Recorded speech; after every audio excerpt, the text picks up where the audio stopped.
আমরা প্রতিহিংসার কিংবা প্রতিশোধের রাজনীতি করি না, কারণ প্রতিহিংসা কিংবা প্রতিশোধ কখনো শান্তি বয়ে আনতে পারে না।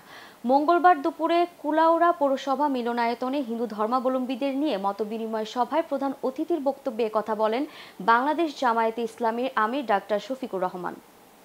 দেশব্যাপী কেন্দ্রীয় ঘোষিত গণসংযোগের অংশ হিসেবে কুলাউড়ায় হিন্দু ধর্মাবলম্বীদের নিয়ে মতবিনিময় করেন জামায়াতে ইসলামী। এ সময় প্রধান অতিথির বক্তব্যে জামায়াতের আমির বলেন, আমরা প্রতিহিংসার কিংবা প্রতিশোধের রাজনীতি করি না। আগামীতে কোনোরূপ পাহারা ছাড়াই পূজা উদযাপন করা হবে।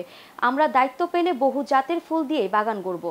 কুলাউড়া উপজেলা জামায়াতের আমির অধ্যাপক মোহাম্মদ আব্দুল মুনতাজিমের সভাপতিত্বে ও সাধারণ সম্পাদক বেলাল আহমদ চৌধুরীর সঞ্চালনায় মতবিনিময় সভায় বক্তব্য দেন কুলাউড়া উপজেলা পূজা উদযাপন পরিষদের সভাপতি ডাক্তার অরুণাভ দে, হিন্দু বৌদ্ধ খ্রিস্টান ঐক্য পরিষদের আহ্বায়ক রজত কান্তি ভট্টাচার্য, কুলাউড়া সরকারি কলেজে অবসরপ্রাপ্ত অধ্যক্ষ সৌম্য প্রদীপ ভট্টাচার্য সজল, পূজা উদযাপন কমিটির সেক্রেটারি অজয় দাস, মৌলভীবাজার জেলার জামায়াতের সেক্রেটারি ইয়ামির আলী, বিচিত্র দে, মেম্বার সত্যনারায়ণ নাইডু, অশোক ধর, মৌলভীবাজার পৌর জামায়াতের সেক্রেটারি তাজুল ইসলাস ও রাজানুর রহিম ইফতেখার প্রমুখ।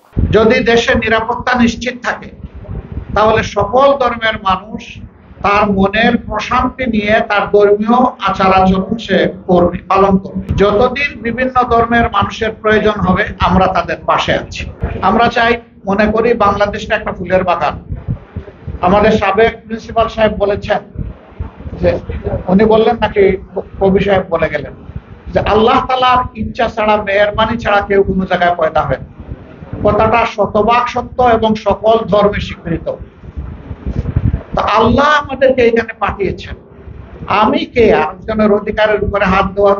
আগামীতে কোন জালেম যদি আপনাদের উপরে জুলুম করেন, আপনারা প্রতিবাদ করবেন, প্রতিরোধ করবেন, আমাদেরকেও সাথে সামিল রাখবেন।